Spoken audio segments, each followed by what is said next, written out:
coup d'envoi va être donné dans moins de 10 minutes maintenant, dans 7 minutes exactement, par Christian Prudhomme, le directeur du Tour de France. Étape 100% ariégeoise, après l'étape 100% jurassienne, après l'étape 100% Tordognotte, eh bien c'est l'Ariège aujourd'hui qui est à l'honneur, Laurent, avec un parcours magnifique, difficile également.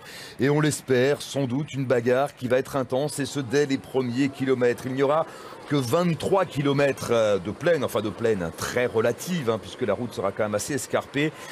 Alors pour compléter mon analyse tout à l'heure sur le comportement possible de l'équipe Sky de Christopher Froome, je dirais qu'elle a presque même intérêt à ce que Fabio Aru conserve son maillot jaune.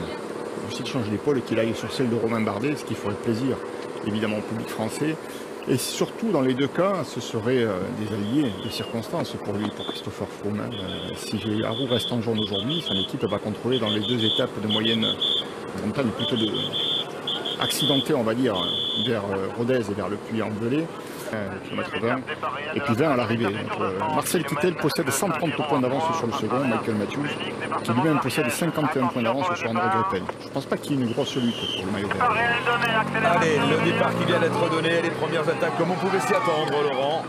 Oui, Thomas Vauclair, pour être sûr d'être devant, d'être le premier attaqué, c'est finalement la bonne solution. Avec Warren Barguil. Et Barguil, à la défense de son maillot blanc à point rouge de meilleur grimpeur, veut à tout prix être dans l'échappée. Il sait qu'il y a des précieux points à aller ramasser aujourd'hui.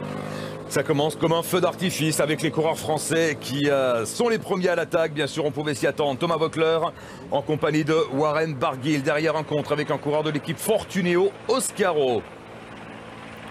Bonjour messieurs, effectivement, et vous le voyez derrière moi, ça roule vite, ça roule très vite. C'est parti sur les chapeaux de roue pour une étape courte, intense, pleine de surprises. J'en discutais ce matin avec Frédéric Moncassin, un de mes anciens coéquipiers, qui me disait que cette étape allait être terrible, avec des passages à 17% dans la dernière ascension.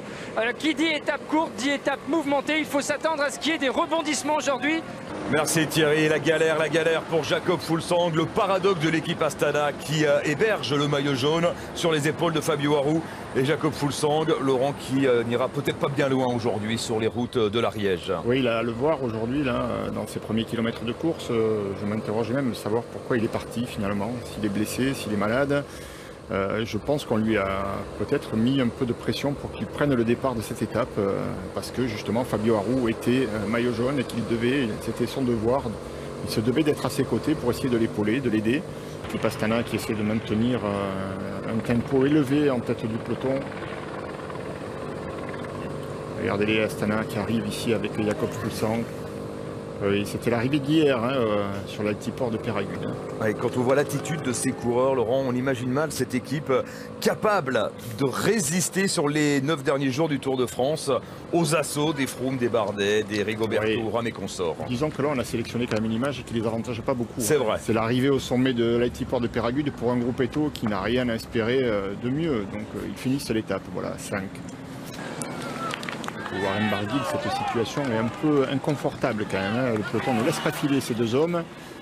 Et lui qui doit défendre tout à l'heure au sommet d'école son maillot blanc à point rouge de meilleur grimpeur est en train de lâcher ici beaucoup d'énergie dans ses premiers kilomètres à plat. Évidemment, quand on n'est que deux, avec 12 secondes d'avance seulement, on est obligé de s'employer à fond. Barguil, c'est davantage un grimpeur, on l'a compris, qu'un rouleur. 10 km ont été parcourus par les deux hommes de tête, avec un groupe qui vient de sortir du peloton. Dans ce groupe, notamment Nicolas Hédé, Philippe Gilbert.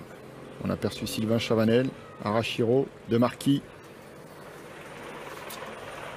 On est à 20 km encore, du pied, non un peu moins pardon, on est exactement à 15 km voilà, du pied du col de la Trappe, la première des 3 difficultés proposées aujourd'hui aux coureurs du Tour de France.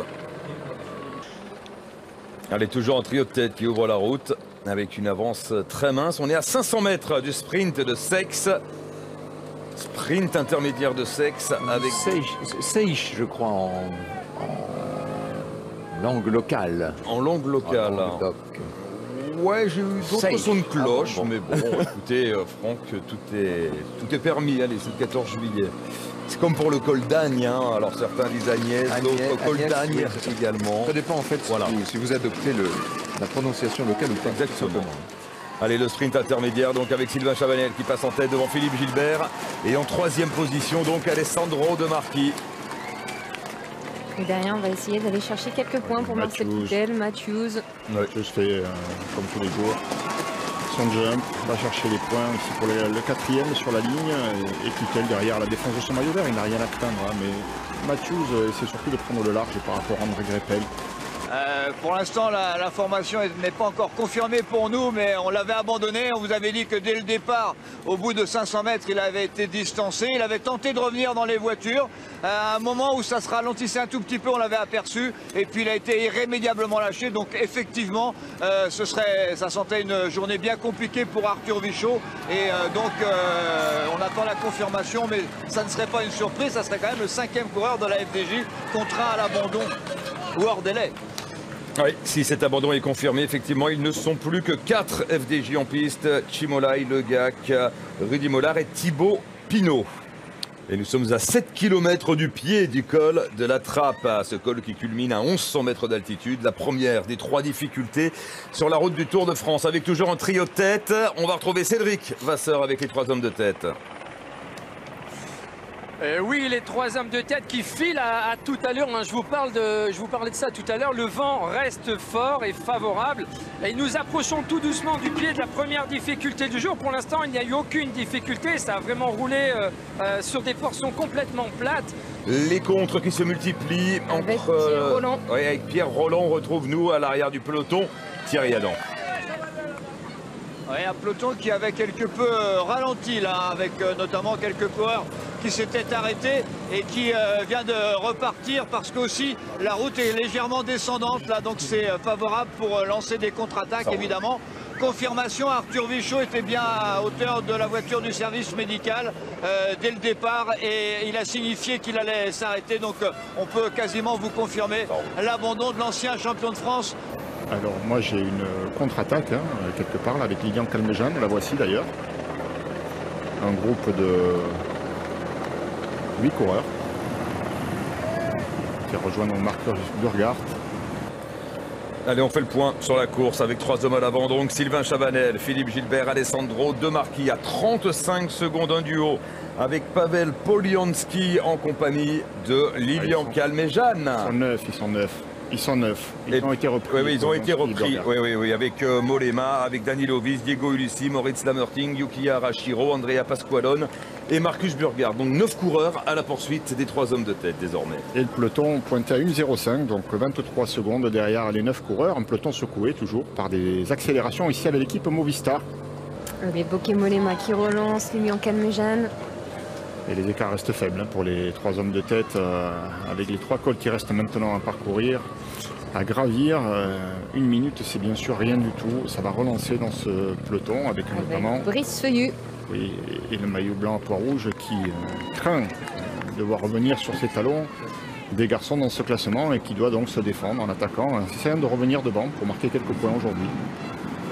Thomas de Ghent, donc une avance confortable, il conservera quoi qu'il arrive ce maillot aujourd'hui, mais s'il veut éviter qu'on revienne trop près, le chatouiller et l'embêter, surtout pour les étapes alpestres, il doit essayer aujourd'hui encore de marquer quelques points.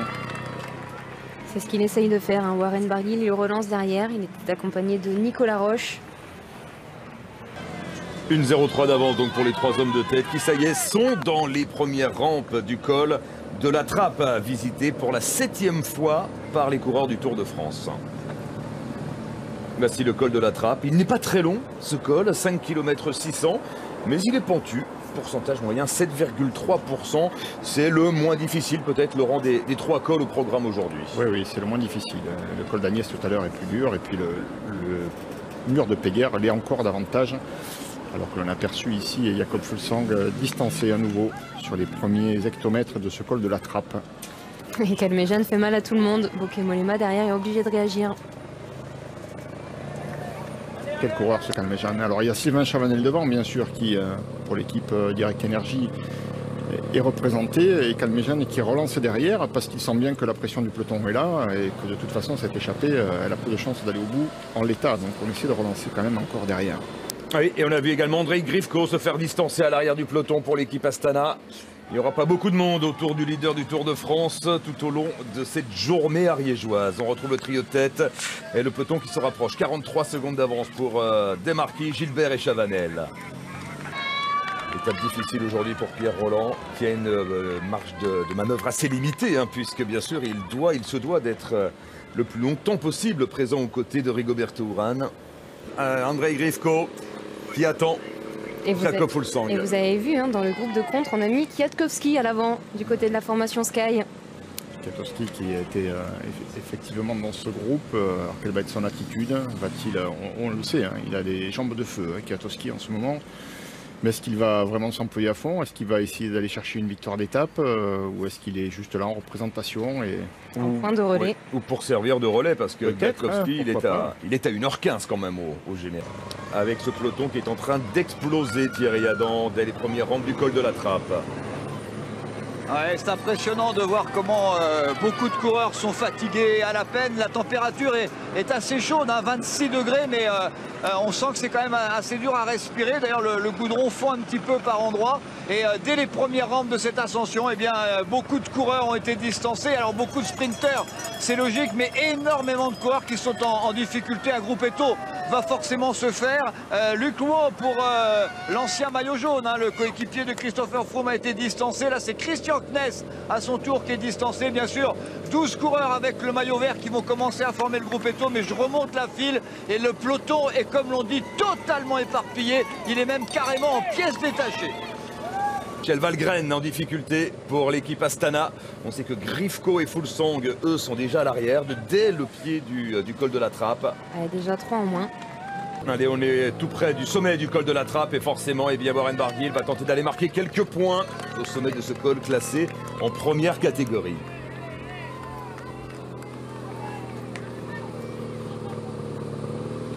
Il s'emploie depuis le début de cette étape, Warren Barguil. Il le défend, hein, il avait promis de le faire, il tient promesse. J'aime beaucoup ce discours en fait. Hein. Les coureurs aujourd'hui ne se cachent pas derrière des... C'est arrivé aujourd'hui à Arroux, c'est de se débarrasser de son maillot jaune, parce que nous voyons clairement que son équipe ne peut pas contrôler la course. Et s'il veut gagner le Tour de France, il faut qu'il s'en débarrasse au plus vite. Allez, 10 points pour Alessandro De Marchi, donc au sommet du col de la Trappe. Ensuite, qui va passer en deuxième position? Eh bien, on a Warren Barguil, regardez, bien escorté, avec Alberto Contador. Et Mikel Landa. Et Mikel Landa, effectivement. En protection, voilà, le 7e du classement général, c'est bien ça? Oui, Mikel Landa est 7e. Bien sûr, à 2 minutes 55. Donc ça pose problème quand même, hein, forcément. Évidemment, la Fabio Aru ne peut pas laisser partir Mikel Landa dans un grand raid comme cela. On retrouve l'homme de tête, Alessandro De Marchi, qui est déjà dans l'ascension du col d'Agne, col classé en première catégorie. Col difficile, 10 km à 8,2% de moyenne. Et regardez le trio tête qui se rapproche, emmené par Alberto Contador, qui ne s'est pas relevé dans la descente, avec Warren Barguil et avec Mikel Landa. Voilà un trio hyper intéressant. Marion et Laurent, on va vivre une fin d'étape d'anthologie, on l'espère, avec Cédric Vasseur surtout. Contador qui s'en va aussitôt. Moi, je pense qu'Alberto Contador, en grand champion, est en train d'enflammer tout simplement cette étape. Alors qu'il est pointé très loin au général à plus de 7 minutes, Alberto Contador qui fait mal à De Marchi, qui fait mal à Mikel Landa également, Laurent, qui a du mal à garder les roues. Oui, et Alberto Contador simplement a du panache aujourd'hui. Il sait qu'il a perdu le Tour de France, il l'a compris déjà l'autre jour sur la planche des belles filles, il n'était pas super. Il l'a compris notamment hier dans cette étape où dans le final on l'a vu craquer littéralement. Et puis aujourd'hui il se dit perdu pour perdu. Moi je suis Contador, mon ADN c'est ça, c'est passer à l'attaque dès que je le peux. Aujourd'hui je ne vais pas rester dans le rang et attendre de voir ce qui se passe. Je suis acteur, j'attaque et je mets la pagaille. C'est un grand, hein, Alberto Contador. On nous annonce, pardon Marion, que le maillot jaune serait en difficulté au sein du peloton sur les ondes de Radio Tour. Où est Fabio Aru? Ah, écoutez, j'essaye de m'approcher un tout petit, c'est compliqué, il y a des coureurs partout, j'ai rarement vu un peloton aussi éparpillé, le mot convient parfaitement bien. J'essaye de me rapprocher, j'ai pas la pression, alors je suis loin, hein, je suis à 120 mètres, donc il faut moduler ce que je vais vous dire. J'ai pas l'impression de voir le peloton maillot jaune. Il est avec Froome et Bardet. Non, il est avec Froome et Bardet. Ouais, non, il est là, donc voilà. On va plus écouter Radio Tour parce qu'on nous annonçait donc un premier peloton ne figurait pas le maillot jaune. Il est bien là, Fabio Aru, effectivement. En revanche, il est seul, on l'a compris. Il n'a pas d'équipier. Et Nairo Quintana qui est sorti du peloton. Ah non, c'est Betancourt, pardon. Quintana derrière. Nairo Quintana, les deux coureurs de la Movistar qui tentent également de se détacher. Avec Alexis Villermo, hein, juste derrière. Et ici, Romain Sicard. Et Quintana qui prend le relais de peut-être de Villermo, voilà, qui passe devant en tout cas.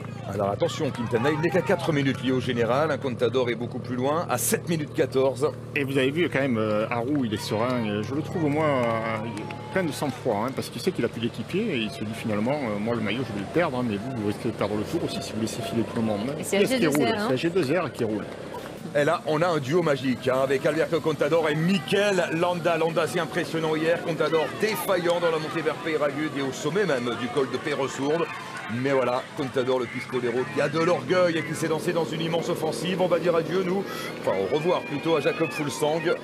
Voilà, parce qu'on ne va pas laisser une moto éternellement en compagnie du Danois qui est pointé à plus de 3 minutes, je crois, du peloton maillot jaune. On va aller... Et c'est un peu hallucinant, nous sommes à la 13e étape du tour et on voit le 9e qui commence à défendre sa place, qui fait rouler un coéquipier parce qu'il craint que Contador le devance au classement général. Voilà. Et déjà dans un rôle défensif. On est déjà dans une équipe de l'auto Jumbo. Tant mieux pour Fabio Aru. On est déjà dans une guerre de position, vous pensez vraiment, entre Landa et Contador? Entre Landa et Contador, non, je vous explique, entre Georges Bennett qui fait rouler un homme en tête du peloton maillot jaune et Alberto Contador qui est parti devant. Alors, on pourrait dire, débrouillez-vous, Contador c'est un coureur de pointe, c'est ok, il a perdu 7 minutes, mais c'est pas à moi d'aller le chercher, le 9e du général, mais si, c'est le 9e du général qui fait rouler son gars. Vous avez vu, en ce qui concerne l'équipe Astana, beaucoup de coureurs se sont fait distancer. Il n'y a, je crois, plus que 2 équipiers aux côtés de Fabio Aru. Et on a perdu Sergio Henao, le coéquipier de Christopher Froome.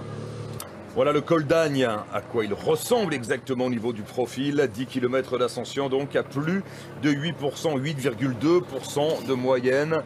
Des pentes régulières, toujours à plus de 8%. Régulièrement dur, oui, on peut dire ça. Oui, c'est pas un col facile. Il en a dans tous les échelons de la course. Il y a Landa devant, il y a Kwiatkowski en poursuite et il y a Nieve avec lui. Nieve peut-être même Kirienka. On l'a pas vu distancer Kirienka. Quel panache de Contador. Quel coursier quand même l'Espagnol. Voilà, il reste 20 coureurs là à peu près. On va regarder autour du maillot jaune. Et derrière, on a perdu encore un groupe d'une dizaine de coureurs avec notamment Guillaume Martin et Esteban Chavez. Alors que là, en train de lâcher Bauke Mollema, le coureur de la Trek, le coéquipier d'Alberto Contador. On retrouve et Christopher Froome, c'est vrai, en 10e position. Pardon, Christopher Froome en 10e position du peloton maillot jaune. Merci Thierry, les coureurs intercalés donc avec Nairo Quintana qui pour l'instant ne laisse à personne le soin de mener ce groupe de contre. Nous on revient vers l'avant avec Cédric Vasseur aux côtés de Contador qui fait une belle impression aujourd'hui, rien à voir avec le Contador d'hier semble-t-il. Et voilà enfin, premier relais de Mikel Landa qui passe une première fois devant Alberto Contador en danseuse. Alors si les 2 hommes pouvaient s'entendre, là effectivement ça pourrait être une bonne affaire parce que c'est vraiment impressionnant le travail effectué par Alberto Contador qui était en première position depuis le pied de cette ascension et le groupe Quintana qui n'arrive pas à boucher ces 30 petites secondes. L'étape est sublime, on s'y attendait, on n'est pas déçu par le scénario donc de cette première partie d'étape du 14 juillet entre Saint-Giron et Foix. On rappelle que Landa et Contador sont toujours en tête à 5 km du sommet du col d'Agne ou Agnès comme vous voulez. À 58 secondes, le quatuor Quintana, Villermo, Barguil, Kwiatkowski et à 1 minute 18, le groupe maillot jaune. On va l'appeler groupe maillot jaune parce qu'il n'y a plus qu'une dizaine de coureurs dans ce groupe. On retrouve. Moi je pense qu'il y a moyen quand même de tenter quelque chose effectivement parce que si on se réfère à la dernière fois qu'ils se sont rencontrés, c'est-à-dire hier, on a vu Froome quand même qui calait dans le final. Donc il ne faut pas toujours se fier aux apparences. Christopher Froome a l'air bien, on le craint c'est sûr. Mais il peut ne pas être aussi bien que ça, il peut ne pas avoir très bien récupéré de ses efforts d'hier. Peut-être qu'il est dans une mauvaise passe dans ces Pyrénées. Ah oui, je sais pas vous, mais moi je suis en train de prendre mon pied sur cette étape depuis le départ. Et là, Mikel Landa, ça y est, Mikel Landa est en train de passer la vitesse supérieure, c'est-à-dire que ses relais sont beaucoup plus appuyés. Et si du côté de la formation Sky, on n'avait pas décidé tout simplement de jouer aujourd'hui la carte Landa pour le rapprocher au classement général et peut-être pour se protéger d'une défaillance de Christopher Froome, c'est une probabilité. Quintana qui n'a pas trop de soutien de la part de Kwiatkowski. Oui, c'est normal. Oui, c'est normal. C'est normal, en revanche, il n'aura pas de soutien de Villermo non plus. Il pourrait trouver du soutien avec Warren Barguil, mais j'ai le sentiment que Warren... il s'accroche. Il s'accroche et son objectif, lui, c'est d'essayer de passer devant tout le monde ici au sommet. Le panache de Quintana également, qui était très fataliste hier. Quintana, il a dit voilà, il y a mon pari à échouer. J'ai échoué en voulant doubler Giro Tour de France. Je ne gagnerai pas le Tour. Je n'ai pas gagné le Giro, qui est un Giro qu'il a terminé à la 2e place derrière Tom Dumoulin. Eh bien, ça ne l'empêche pas, ce fatalisme, de partir à l'attaque aujourd'hui, tout comme Alberto Contador. Merci Cédric, et bientôt 2 minutes d'avance pour le duo tête par rapport au peloton maillot jaune. Attention, à cet instant de la course, Mikel Landa n'est plus qu'à une grosse cinquantaine de secondes au général virtuel de Fabio Aru.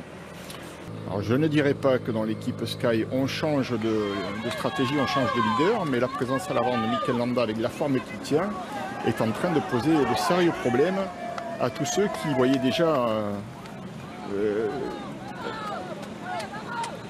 notre ami, comment il s'appelle, Christopher Froome comme futur vainqueur du Tour de France. C'est peut-être pas si frais que ça finalement. Donc Landa, c'est peut-être non pas la solution de rechange, mais en tout cas c'est un gros problème qui est posé à tous ceux qui voyaient que Christopher Froome était le seul leader dans cette formation. Allez, les 4 contre-attaquants. Guillermo qui est légèrement en difficulté ici au sommet du col d'Agnès. Barguil qui fait l'effort, hein. Il doit aller marquer des points au sommet, Warren. Oui. Oui, il a déjà fait l'essentiel tout à l'heure en marquant des points. Il a marqué 8 points au sommet du col de la Trappe. Il va être encore dans les points ici, donc pour l'instant il a augmenté son avance. Il avait dit. Allez, le sommet du col d'Agne dans 300 mètres, et Cédric Vasseur est avec Nairo Quintana qui tente de revenir sur le duo tête, je crois. Oh oui, absolument gros forcing de la part du champion colombien Nairo Quintana qui, comme Alberto Contador, a coché cette étape. Et nous devrions logiquement assister à un regroupement en tête de course entre Landa, Contador, Quintana, Barguil, Kwiatkowski et Alexis Viermo qui s'accroche, qui a été un peu décroché du groupe Quintana, mais qui est juste une cinquantaine de mètres derrière et qui devrait recoller dans la descente. Merci Cédric, le passage en première position d'Alberto Contador au sommet du col d'Agne ou col d'Agnès. Regardez l'écart, 2 minutes 30 désormais par rapport au groupe Fabio Aru. Il commence à y avoir le feu là pour Fabio Aru, mais aussi pour Romain Bardet, pour Rigoberto Urán, pour Dan Martin. Allez, Warren qui va aller prendre 6 points. Oui, c'est bien. C'est assez logique de voir l'écart qui se creuse, puisque pour l'instant, on a à l'avant quand même des hommes de premier rang à l'attaque, avec un Contador ou un Quintana qui sont quand même, c'est vrai, un peu émoussés, peut-être pas aussi percutants que dans leurs meilleures années, mais qui restent quand même d'immenses champions. Et derrière, ce sont des coéquipiers qui roulent, donc on ne peut pas non plus espérer qu'ils soient capables d'aller plus fort à ce stade de la course que les 2 leaders qui sont partis à l'avant. Et Guillaume Martin qui est bien dans le groupe du maillot jaune. Très irrégulier, hein, le mur de Péguerre avec ses 3 derniers kilomètres avec des passages à plus de 18%.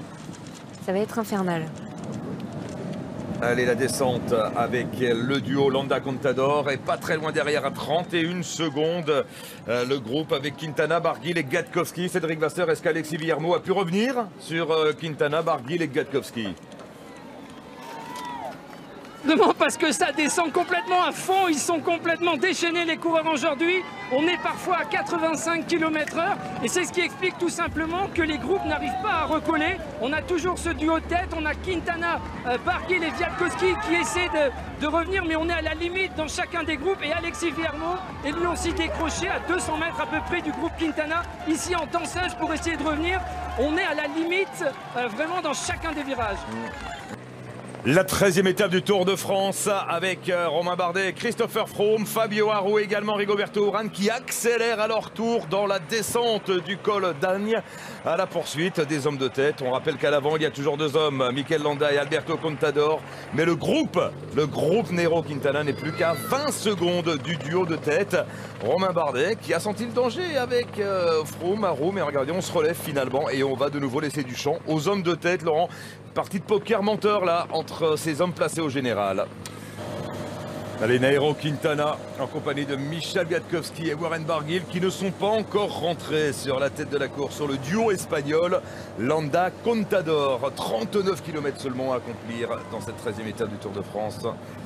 101 km seulement donc sur les routes ariégeoises aujourd'hui. On retrouve Contador et Landa, ça y est. Ils vont être repris peut-être par le groupe, le trio Quintana, Barguil et Kwiatkowski. Cédric Vasseur, la jonction est imminente. Ils ont juste devant. Alberto Contador et Mikel Landa sont juste devant, à environ 500 mètres du trio. Et ce que je peux vous confirmer, c'est qu'Alexis Vuillermoz ne reviendra pas. Il est beaucoup trop loin. Nous l'avons passé dans la descente. Il ne fera pas son apparition devant. Donc nous allons retrouver au pied de la dernière difficulté du jour 5 coureurs en tête. Alors le mur de Péguerre, ça y est, on y est, évidemment. On l'a dit tout à l'heure, ces premières pentes ne sont pas les plus difficiles. Hein. C'est du 6% ici pendant 2 km. Il y aura même un replat entre le 3e et le 4e kilomètre d'ascension. Mais ensuite, ça s'incline à nouveau et surtout les 3 derniers kilomètres sont très très difficiles avec des passages à 18 et à 16%. Et l'écart se creuse de nouveau entre les deux hommes de tête, Mikel Landa et Alberto Contador et le groupe Quintana. 30 secondes, Laurent, vous aviez-vous juste? Oui, enfin on avait envisagé plusieurs possibilités. Hein. Le retour de Quintana et la possibilité que Kwiatkowski collabore dans ce groupe A5 et lui permettent de creuser davantage l'écart. Mais ils ne sont pas rentrés. Alberto Contador ne l'entendait pas de cette oreille. Il n'a pas voulu. Il n'a pas voulu voir revenir sur lui Nairo Quintana notamment. Alors il pense à un rapproché au classement général, Alberto, mais il pense aussi peut-être déjà à la victoire d'étape, hein, pourquoi pas. En tout cas, il est parti dans un bar d'honneur, il nous fait plaisir. On a retrouvé aujourd'hui finalement le grand Alberto Contador. Oui, qui est tombé à 5 reprises depuis. Et je peux vous assurer que dans la voiture, Trek et Gaffredo, on est extrêmement concentrés et on n'arrête pas de parler à Contador, de l'encourager probablement et de lui dicter la stratégie. Le mur de Péguerre, Laurent, avec ce final terrible, les 3 derniers kilomètres. Oui, la pente ici matérialisée en noir, c'est des gros pourcentages, du 13% de moyenne avec des passages à 18%. Donc c'est vraiment un final de col extrêmement difficile sur lequel bien probablement que tous les coureurs vont buter. On retrouve le trio de poursuite, le trio de poursuivants, mais qui perd du temps. 42 secondes de retard pour ce trio. Contador ne voulait pas du retour de Kwiatkowski, de Quintana ou encore de Barguil. Oui, évidemment, c'est plus facile d'imaginer une stratégie à 1 contre 1 que de se retrouver à 5 avec 2 garçons de la même formation. Ça devenait problématique et puis il n'était pas évident non plus que l'entente soit aussi bonne. Tant qu'ils se courent après, finalement, ça roule vite à tous les échelons de la course. Le monde dans le mur de Péguerre. En revanche, les 3 derniers kilomètres du mur de Péguerre seront désertés par les spectateurs selon la volonté d'Amaury Sport Organisation, Franck Ferrand, oui, ça, c'est une bonne idée. De rendre la montagne aux cyclistes. Et de nous montrer de très belles images, j'imagine, puisqu'il n'y aura que les cyclistes et la nature. Et ça y est, nous sommes dans le mur de Péguerre où les spectateurs ont été priés de déserter les lieux.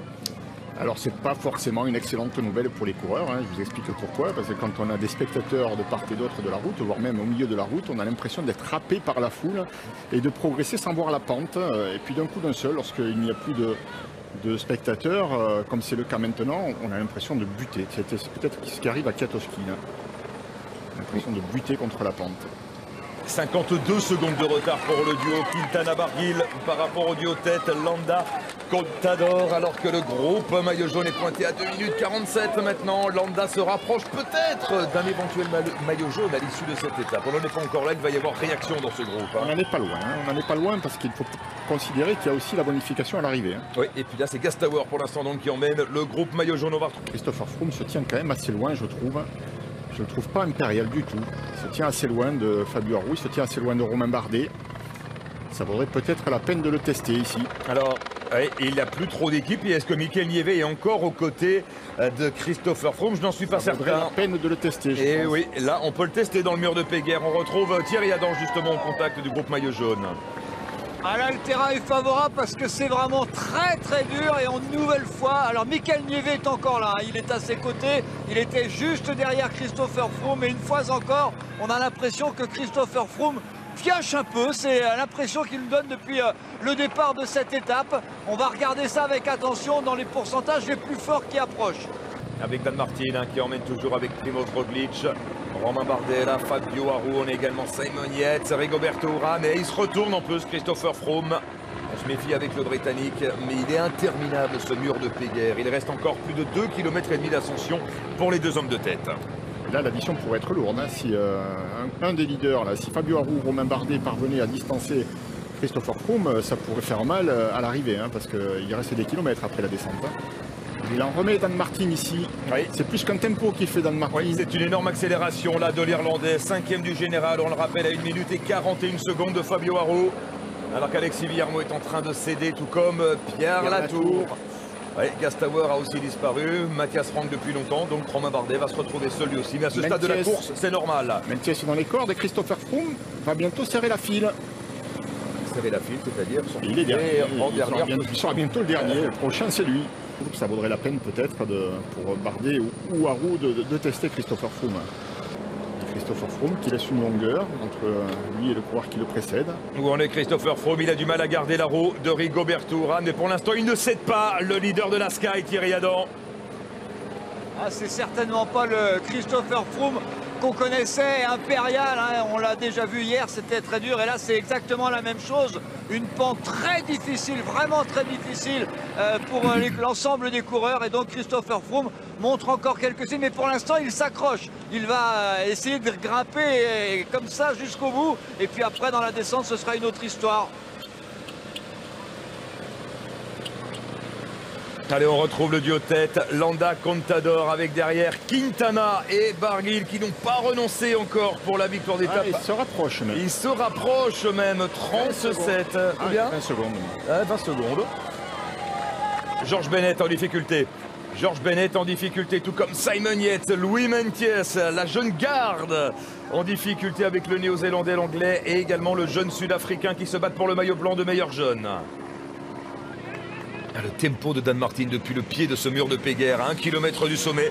On retrouve Landa et Alberto Contador à l'arrière. Cédric, c'est Warren Barguil qui tente de ramener Nairo Quintana sur la tête de la course. Tout simplement parce que Nairo Quintana est incapable depuis le pied de cette ascension de relayer Warren Barguil. Le Français avec le maillot à poids sur les épaules est impérial. Il met même en difficulté par moment Quintana qui s'accroche pour le suivre. Et Contador et Landa sont juste devant. Allez, 200 mètres, 200, 300 mètres. Alors effectivement, on est toujours avec des pourcentages importants. Ah, ça y est, Quintana vient de passer et ils sont juste là devant à moins de 200 mètres. Nous devrions assister à un regroupement de ces 4 coureurs en tête de course au sommet. Le suspense est total pour la victoire d'étape. On va retrouver 4 garçons pour la victoire d'étape, si on l'a bien compris, avec l'écart maintenant qu'il y a entre ces 4 hommes qui vont bientôt se regrouper et le groupe maillot jaune. Il n'y a plus de coureurs intercalés. Et puis suspense également pour le maillot jaune. Et Barguil, il fait le forcing parce qu'il veut passer en tête au sommet du mur de Péguerre. Ce serait une belle opportunité pour lui d'accroître son capital. Ah, attaque de Froome derrière. Avec l'attaque de Christopher Froome. Les apparences sont trompeuses. À 300 mètres du sommet du mur de Péguerre, un peu plus tout de même. Oui, à 500 mètres du sommet du mur de Péguerre. Froome qui accélère. Et Martin lâché, le pauvre. Et Dan Martin qui est lâché, lui, qui a fait tout le tempo. Dan Martin qui n'a pas pu changer de rythme. Froome qui va retrouver Michal Gatkowski, repris à l'instant par son leader. Et Fabio Aru, toujours là, tout comme Romain Bardet, tout comme Rigoberto Urán. On revoit l'attaque de Christopher Froome. Qui entrevoyait, alors voilà, comme prévu, on revient à l'avant avec Warren Barguil qui est revenu sur Landa et Contador en compagnie de Quintana et qui passe en tête au sommet donc du mur de Péguerre. On va retrouver 4 hommes dans la longue descente vers Foix pour la victoire d'étape. Ça fait donc 94 points au classement du grimpeur pour Barguil contre 32 pour le second. Il y a toujours Thomas de Gendt. Les leaders tranquilles au classement de la montagne, Warren Barguil, mais il peut viser aujourd'hui la victoire d'étape, cette victoire qui lui a échappé pour quelques millimètres à Chambéry au profit de Rigoberto Urán. Oui, c'est un peu illogique dans la mesure où Landa est devant, bien sûr, et Landa peut espérer récupérer le maillot jaune, pourquoi pas, Laurent? Oui, le maillot jaune avec Landa, c'est pas un objectif pour le Team Sky, mais l'objectif c'était plutôt de mettre la pression sur Bardet, sur Urán et sur Aru, mais là, en accélérant au sommet, ils ont repris quasiment une minute. Oui, une minute de reprise dans le mur de Péguerre, ou plutôt dans les 2 derniers kilomètres du mur de Péguerre par rapport au groupe de tête. Le groupe de tête qui est déjà dans la longue descente vers Foix, à 25 km de l'arrivée désormais. Cédric Vasseur, est-ce que vous êtes avec les hommes de tête justement dans la descente? Allez, c'est parti pour la descente avec, on l'a vu, l'accélération de Romain Bardet, relayé par Christopher Froome désormais pour tenter de revenir, mais boucher 1 minute 50, Laurent, sur les 4 hommes de tête. En 23 km, ça paraît impossible. Non, non, ça ne va pas se faire. Hein. Là, on se regarde, on essaie surtout de s'impressionner dans la descente. Voilà, Bardet a fait une accélération, a mis la pression un petit peu, montrant qu'il pouvait, lui, le grand descendeur, attaquer dans la descente. Et regardez, ils sont terre, les 4, là, les 4 premiers du classement général sont en train de se neutraliser et de laisser filer les autres. avec Christopher Froome. Dan Martin qui est revenu au début de la descente vers Foix. Rigoberto Urán et Romain Bardet qui lui aussi a essayé de prendre de la marge, de prendre ses distances dans la descente du mur de Péguerre. Les 16 derniers kilomètres de cette étape. Est-ce qu'on va commencer à se regarder devant? Laurent, ils sont 4 pour la victoire d'étape. Forcément, Alberto Contador voulait laisser une trace sur ce Tour de France, même s'il ne peut plus gagner le classement général. Gagner cette étape serait pour lui un joli lot de consolation. Oui, je ne sais pas si c'est suffisant, mais plus que la victoire d'étape, c'est le panache dont il fait preuve aujourd'hui qu'il faut souligner Alberto Contador. C'est ce qu'il voulait, que l'on retienne de son passage sur ce Tour. Voilà, ça reste dans l'attitude en tout cas un champion. Il est moins efficace, c'est vrai, qu'à une certaine époque, mais néanmoins il reste quand même un coureur de panache. Alors qu'à l'avant du groupe maillot jaune, toujours un rythme soutenu imprimé par Dan Martin. On rappelle le retard de Mikel Landa au classement général, le mieux placé des 4 hommes de tête, des 4 hommes qui ouvrent la route au général. Mikel Landa pointait ce matin à 2 minutes et 55 secondes de Fabio Aru. Il y aura bien sûr 10 secondes de bonification pour le vainqueur, 6 pour le deuxième et 4 pour le troisième à l'arrivée à Foix. Landa sera sans doute un petit peu court pour aller chercher le maillot jaune, mais il va se rapprocher au classement général. Mikel Landa, il peut se retrouver à moins d'une minute au général. Oui, bien sûr. Je pense qu'on va retrouver 3 hommes pratiquement sous la minute. 5 hommes, pardon. Contador pas à l'aise dans la descente ici. Et Alberto Contador, quand on regarde son passé sur le Tour de France, eh bien on se rend compte qu'il n'a plus gagné d'étape depuis le contre-la-montre à Annecy. C'était en 2009, il y a 8 ans, Alberto Contador sur les routes du Tour de France, puisque tous ses résultats de 2010 et 2011 ont été annulés. Contador n'a plus gagné d'étape officiellement depuis le contre-la-montre autour du lac d'Annecy. Allez, 2 minutes d'avance pour le groupe de tête. Les 4 hommes qui sont à l'avant qui vont effectuer un rapproché au général, même si bon, pour Warren Barguil, ce n'est pas l'essentiel, loin de là. Warren Barguil, lui, va conforter son maillot à poids de meilleur grimpeur. Et c'est essentiellement ce qu'il était venu chercher en passant cette journée à l'avant. Mais... Oui, et Urán essaie de profiter. Alors, c'est marrant parce que Urán, justement, on s'en méfie jamais. Et il a déjà remporté une étape, il était deuxième hier, mais on s'en méfie jamais. On se contrôle entre Aru, Bardet et Froome. Et Urán, il est toujours là, mais on le laisse filer volontiers. Donc maintenant, il va falloir aller le chercher, parce que lui, pour le coup, il est parti, pourquoi pas, pour être en jaune tout à l'heure. Si il le laisse partir comme ça devient une menace pour Fabio Aru. Il a déjà pris quelques centaines de mètres d'avance. Et là, Fabio Aru est obligé de réagir. Il ne peut pas laisser partir un garçon qui pointe à 35 secondes seulement au classement général. Rigoberto Urán, monstrueux de régularité depuis le début de ce Tour de France. Il est là tous les jours, et notamment dès que la route s'élève, Urán, qui atteint son meilleur niveau sur le Tour de France. Je dis bien sur le Tour, parce qu'il a déjà terminé 2 fois deuxième du Tour d'Italie, le coureur colombien. Alors aujourd'hui, il n'y aura pas de victoire française, pas de victoire d'étape. Pour le 14 juillet, si, ça peut, avec Barguil, oui, bien sûr. Oui, bien sûr. Bien sûr. Quelle erreur. Alors que Rigoberto Urán, lui, est en train d'être repris par le groupe maillot jaune. Tentative avortée donc pour le Colombien. Et oui, ils se sont entendus quand même pour aller le chercher. Dan Martin, attaque tranchante là de l'Irlandais. Derrière lui, Thierry Adam sur la moto. Ouais, à droite de la route, intenable Dan Martin. Il était déjà intenable en début de cette descente. Rigoberto Urán a profité de ces virages très serrés pour avoir une meilleure fin de descente. Il a été rejoint, et au moment où on se regardait un petit peu, eh bien, où on a parlé un peu d'ailleurs à Rigoberto Urán, Dan Martin est parti à droite de la route et il a creusé un petit écart là, Dan Martin irlandais. Kilomètres précisément de l'arrivée à 55 km/h, c'est vrai, la descente est finie et les 4 hommes continuent de se relayer. Alors c'est vrai qu'on s'observe peut-être un peu plus, et il y en a un qui me fait vraiment bonne figure, c'est Warren Barguil, qui pour l'instant ne fait pas d'erreur tactique. Vous voyez, il vient de sauter par exemple un relais. Eh bien, je vous prédis une victoire française. Je prends peut-être un risque aujourd'hui, mais je sens Warren Barguil. C'est bien, Cédric. C'est le 14 juillet. À 5 km de l'arrivée, Christopher Froome qui tente de reprendre quelques secondes. Et pourquoi pas le maillot jaune? Oui. Il est qu'à 6 secondes après tout, Froome. Thierry Adam. Bien sûr.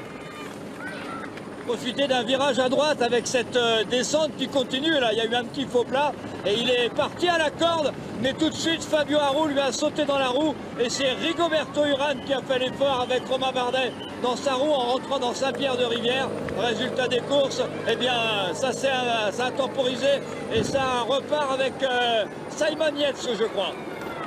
Allez, moins de 3 km pour les hommes de tête que l'on va retrouver donc dans les rues de Foix, à l'approche de Foix en tout cas, avec toujours Mikel Landa qui prend les plus gros relais dans le final de cette étape. Nairo Quintana, Alberto Contador, Warren Barguil. On n'a pas que des spécialistes de sprint, hein, loin de là dans ce groupe de tête, Laurent. Non, c'est vrai, forcément c'est une étape de montagne, donc on a plutôt des spécialistes de la montagne, mais avec des garçons qui savent aller vite quand même. Hein. Je pense que Landa a de bonnes jambes, il a de la force, il en faudra hein, dans ce sprint. Attention parce que ce dernier kilomètre il est particulier. Les coureurs connaissent bien l'arrivée à Foix, mais aujourd'hui on arrive dans l'autre sens, ça descend très légèrement. Il y aura un virage pas angle droit, mais on revient sur ses pas quasiment à 200 mètres de la ligne. Il sera délicat à négocier ce virage, et puis ça remonte ensuite dans les 200 derniers mètres avec une petite chicane. Bref, une arrivée un peu technique où il faudra virer bien placé pour pouvoir produire son effort correctement. Fabio Aru, totalement maître de ses nerfs hein, également. Laurent qui a fait une belle impression, le maillot jaune aujourd'hui. Oui, moi je trouve que compte tenu de la situation dans laquelle il s'est trouvé sans coéquipier très tôt dans cette étape, il a fait preuve de beaucoup de sang-froid et de maîtrise. Il a su rester aux côtés des garçons les plus dangereux pour lui et il va très probablement conserver ce maillot jaune. Allez, la flamme rouge pour les 4 hommes de tête avec vous, Cédric Vasseur. Oui, et Mikel Landa en première position avec Alberto Contador, Quintana et Barguil idéalement placés. Barguil, pardon, en deuxième position. Je réitère, je vois une victoire française aujourd'hui, c'est pas possible autrement. Merci beaucoup, Cédric. Warren Barguil en deuxième position, donc pour l'instant. Derrière Mikel Landa, Nairo Quintana et Alberto Contador qui ferment la marche. On va faire un demi-tour complet, hein, Laurent, à quelques 400 mètres de l'arrivée. Même moins que ça, à 200 mètres, lorsqu'ils seront sortis de ce virage, il ne restera que 200 mètres. Attention à ne pas se faire surprendre avant. Hein. Un coureur aurait pu tenter de lancer le sprint avant. C'est ce que va faire Contador. Alberto Contador, effectivement, qui anticipe juste avant le virage et les 200 derniers mètres. On va faire un demi-tour complet. Attention au virage. Hein. Pour l'instant, Warren Barguil a bien pris la roue de l'Espagnol. Et il a lancé de très loin Alberto Contador. Facile, hein, Barguil. Allez, on ouvre la trajectoire ici pour ce demi-tour complet. Warren Barguil qui va déboucher avec de la vitesse. Alberto Contador à la corde. Warren Barguil à l'extérieur avec plus de vitesse que l'Espagnol peut-être. Warren Barguil en tête, une victoire française le 14 juillet ici à Foix. Nairo Quintana qui tente de revenir, qui ne va pas y parvenir. Warren Barguil vainqueur à Foix avec le maillot de meilleur grimpeur. Bravo. Magnifique 12 ans après la dernière victoire d'un Français le 14 juillet. C'était à Digne-les-Bains, David Moncoutier. Warren Barguil qui s'impose à Foix avec la manière. Quelle étape pour le Français, Laurent, parce que c'est lui qui a ramené Nairo Quintana sur le duo tête au sommet du mur de Péguerre. Oui, motivé par la défense de ce maillot blanc à Poids-Rouge de meilleur grimpeur, il a été constamment à la relance derrière les différentes attaques, ce qui lui a permis de revenir à hauteur même d'Alberto Contador et Mikel Landa. Et ensuite, une fois l'essentiel fait pour ce maillot blanc à Poids-Rouge de meilleur grimpeur qu'il a largement consolidé aujourd'hui. En tout cas, c'est le 14 juillet, c'est un Français qui gagne, c'est magnifique. Magnifique journée, Franck, et ça n'est pas fini pour ce Tour de France, puisque on va avoir des positions qui vont se resserrer au classement général. Roland avec un garçon qui revient dans le coup, c'est Mikel Landa, qui va se retrouver à moins d'une minute au général. Et puis un garçon comme Nairo Quintana également, qui va revenir à peine plus de 2 minutes au général de Fabio Aru. Allez, on sprint pour la 5e place entre Simon Yates et Dan Martin. C'est Simon Yates qui termine 5e. Dan Martin 6e, et pour la 7e place on va retrouver Kwiatkowski, Froome, Aru, Uran, Bardet et Louis Mentiès. Voilà, 1 minute 49, c'est le temps repris par Quintana et par Mikel Landa au classement général. La victoire de Warren Barguil qui s'impose devant Nairo Quintana, Alberto Contador et Mikel Landa qui prend même une toute petite cassure dans le final. À 1 minute 39, Simon Yates et Dan Martin, Michal Kwiatkowski donc qui règle le sprint du groupe maillot jaune devant Christopher Froome, Fabio Aru, Rigoberto Uran et Romain Bardet. On va jeter un coup d'œil bien sûr au classement général. Fabio Aru va préserver son maillot jaune de leader. Ce sera après ce magnifique ralenti de la victoire de Warren Barguil. Première victoire sur le Tour de France pour Warren Barguil.